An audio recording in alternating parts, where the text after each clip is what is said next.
Today's New American Standard Bible reading is 1 Kings chapters 3, 4, 5, and Luke chapter 23 verses 1 through 26. 1 Kings chapter 3. Then Solomon formed a marriage alliance with Pharaoh, king of Egypt, and took Pharaoh's daughter and brought her to the city of David until he had finished building his own house and the house of the Lord and the wall around Jerusalem. The people were still sacrificing on the high places because there was no house built for the name of the Lord until those days. Now Solomon loved the Lord, walking in the statutes of his father David, except he sacrificed and burned incense on the high places. The king went to Gibeon to sacrifice there, for that was the great high place. Solomon offered 1,000 burnt offerings on that altar. In Gibeon, the Lord appeared to Solomon in a dream at night, and God said, "Ask what you wish me to give you." Then Solomon said, "You have shown great loving kindness to your servant David, my father, according as he walked before you in truth and righteousness and uprightness of heart towards you. And you have reserved for him this great loving kindness, that you have given him a son to sit on his throne as it is this day. Now, O Lord, my God, you have made your servant king in place of my father David.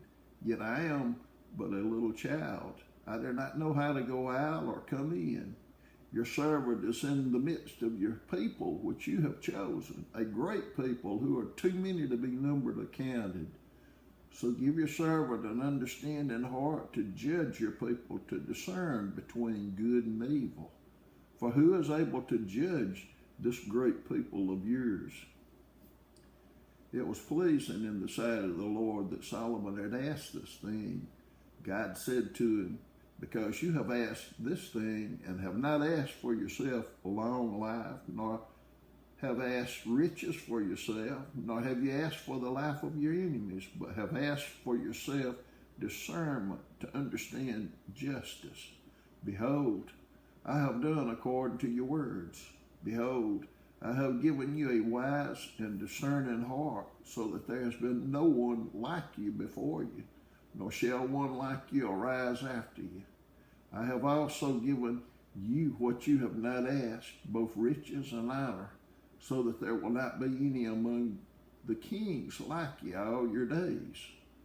If you walk in my ways, keeping my statutes and commandments, as your father David walked, then I will prolong your days." Then Solomon awoke, and behold, it was a dream. And he came to Jerusalem and stood before the ark of the covenant of the Lord, and offered burnt offerings, and made peace offerings, and made a feast for all his servants. Then 2 women who were harlots came to the king and stood before him. The one woman said, "O my lord, this woman and I live in the same house, and I gave birth to a child while she was in the house. It happened on the 3rd day after I gave birth that this woman also gave birth to a child, and we were together. There was no stranger with us in the house, only the 2 of us in the house. This woman's son died in the night because she lay on it. So she arose in the middle of the night and took my son from beside me while your maidservant slept, and laid him in her bosom, and laid her dead son in my bosom. When I arose in the morning to nurse my son, behold, he was dead. But when I looked at him carefully in the morning, behold, he was not my son, whom I had born." Then the other woman said, "No, for the living one is my son, and the dead one is your son." But the first woman said, "No, for the dead one is your son, and the living one is my son." Thus they spoke before the king. Then the king said, "The one says, 'This is my son who is living, and your son is the dead one.' The other says, 'No, for your son is the dead one, and my son is the living one.' The king said, 'Get me a sword.' So they brought a sword before the king. The king said, 'Divide the living child in 2, and give half to the one and half to the other. Then the woman whose child was the living one spoke to the king, and she was deeply stirred over her son and said, O my lord, give her the living child and by no means kill him. But the other said, He shall be neither mine nor yours divided. Then the king said, Give the first woman the living child and by no means kill him. She is his mother. When all Israel heard of the judgment which the king had handed down, they feared the king, for they saw that the wisdom of God was in him to administer justice. 1 Kings chapter 4. Now King Solomon was king over all Israel. These were his officials. Azariah, the son of Zadok, was the priest. Elihoreph and Ahijah, the sons of Shasha, were secretaries. Jehoshaphat, the son of Ahilud, was the recorder, and Benaniah, the son of Jehoiada, was over the army. And Zadok and Abiathar were priests, and Azariah, the son of Nathan, was over the deputies, and Zabad, the son of Nathan, a priest, was the king's friend.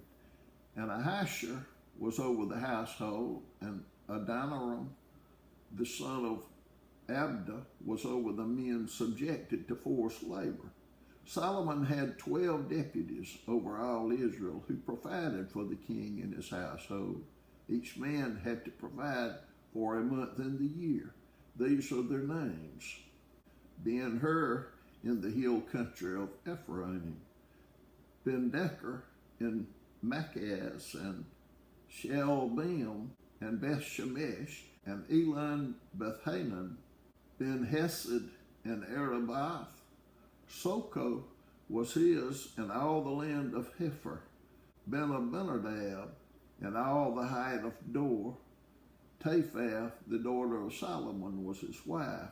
Baana, the son of Ahilud, and Taanach, and Megiddo, and all Beth-shean, which is beside Zarethan below Jezreel, from Beth-shean to Abel-Maholah, as far as the other side of Jokmeam.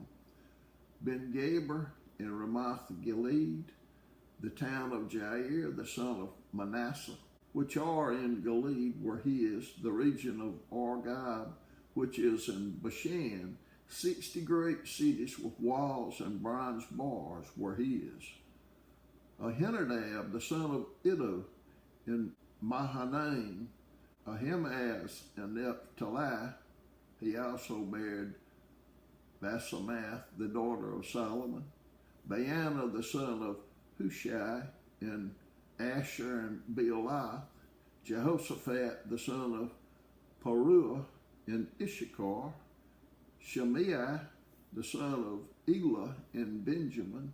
Gaber, the son of Uri, in the land of Gilead, the country of Sihon, king of the Amorites, and of Og, king of Bashan, and he was the only deputy who was in the land. Judah and Israel were as numerous as the sand that is on the seashore in abundance. They were eating and drinking and rejoicing. Now Solomon ruled over all the kingdoms, from the river to the land of the Philistines and to the border of Egypt. They brought tribute and served Solomon all the days of his life. Solomon's provision for one day was 30 cores of fine flour and 60 cores of meal, 10 fat oxen, 20 pasture-fed oxen, 100 sheep besides deer, gazelles, roebucks, and fattened fowl, for he had dominion over everything west of the river, from Tipsah even to Gaza, over all the kings west of the river, and he had peace on all sides around about him. So Judah and Israel lived in safety, every man under his vine and his fig tree, from Dan even to Beersheba, all the days of Solomon. Solomon had 40,000 stalls of horses for his chariots, and 12,000 horsemen. Those deputies provided for King Solomon and all who came to King Solomon's table. Each in his month they left nothing lacking. They also bought barley and straw for the horses, and swift steeds to the place where it should be, each according to his charge. Now God gave Solomon wisdom and very great discernment and breadth of mind, like the sand that is on the seashore. Solomon's wisdom surpassed the wisdom of all the sons of the east and all the wisdom of Egypt. For he was wiser than all men, than Ethan the Ezrahite, Heman, Calcol, and Darda, the sons of Mahal, and his fame was known in all the surrounding nations. He also spoke 3,000 proverbs, and his songs were 1,005. He spoke of trees from the cedar that is in Lebanon, even to the hyssop that grows on the wall. He spoke also of animals and birds and creeping things and fish. Men came from all peoples to hear the wisdom of Solomon, from all the kings of the earth who had heard of his wisdom. 1 Kings chapter 5. Now Hiram, king of Tyre, sent his servants to Solomon when he heard that they had anointed him king in place of his father, for Hiram had always been a friend of David. Then Solomon sent word to Hiram, saying, You know that David, my father, was unable to build a house for the name of the Lord his God because of the wars which surrounded him, until the Lord put them under the soles of his feet. But now the Lord my God has given me rest on every side. There is neither adversary nor misfortune. Behold, I intend to build a house for the name of the Lord my God, as the Lord spoke to David my father, saying, Your son, whom I will set on your throne in your place, he will build the house for my name. Now therefore, command that they cut from these cedars from Lebanon, and my servants will be with your servants, and I will give you wages for your servants according to all that you say. For you know that there is no one among us who knows how to cut timber like the Sidonians. When Hiram heard the words of Solomon, he rejoiced greatly and said, Blessed be the Lord today, who has given to David a wise son over this great people. So Hiram sent word to Solomon, saying, I have heard the message which you have sent me. I will do what you desire concerning the cedar and cypress timber. My servants will bring them down from Lebanon to the sea, and I will make them into rafts to go by sea to the place where you direct me, and I will have them broken up there, and you shall carry them away. Then you shall accomplish my desire by giving food to my household. So Hiram gave Solomon as much as he desired of the cedar and cypress timber. Solomon then gave Hiram 20,000 cores of wheat as food for his household, and 20 cores of beaten oil. Thus Solomon would give Hiram year by year. The Lord gave wisdom to Solomon, just as he promised him, and there was peace between Hiram and Solomon, and the two of them made a covenant. Now King Solomon levied forced laborers from all Israel, and the forced laborers numbered 30,000 men. He sent them to Lebanon, 10,000 a month in relays. They were in Lebanon a month and 2 months at home, and Adoniram was over the forced laborers. Now Solomon had 70,000 transporters and 80,000 hewers of stone in the mountains, besides Solomon's 3,300 chief deputies who were over the project and ruled over the people who were doing the work. Then the king commanded, and they quarried great stones, costly stones, to lay the foundation of the house with cut stones. So Solomon's builders and Hiram's builders and the Gebalites cut them and prepared the timbers and the stones to build the house. Luke chapter 23, verses 1 through 26. Then the whole body of them got up and brought him before Pilate, and they began to accuse him, saying, We found this man misleading our nation and forbidding to pay taxes to Caesar, and saying that he himself is Christ, a king. So Pilate asked him, saying, Are you the king of the Jews? And he answered him and said, It is as you say. Then Pilate said to the chief priests and the crowds, I find no guilt in this man. But they kept on insisting, saying, He stirs up the people, teaching all over Judea, starting from Galilee, even as far as this place. When Pilate heard it, he asked whether the man was a Galilean. And when he learned that he belonged to Herod's jurisdiction, he sent him to Herod, who himself also was in Jerusalem at that time. Now Herod was very glad when he saw Jesus, for he had wanted to see him for a long time, because he had been hearing about him and was hoping to see some sign performed by him. And he questioned him at some length, but he answered him nothing. And the chief priest and the scribes were standing there accusing him vehemently. And Herod with his soldiers, after treating him with contempt and mocking him, dressed him in a gorgeous robe and sent him back to Pilate. Now Herod and Pilate become friends with one another that very day, for before they had been enemies with each other. Pilate summoned the chief priests and the rulers and the people and said to them, You brought this man to me as one who incites the people to rebellion. And behold, having examined him before you, I have found no fault in this man regarding the charges which you make against him. No, nor has Herod, for he sent him back to us, and behold, nothing deserving death has been done by him. Therefore I will punish him and release him. Now he was obliged to release to them at the feast one prisoner, but they cried out all together, saying, Away with this man, and release for us Barabbas.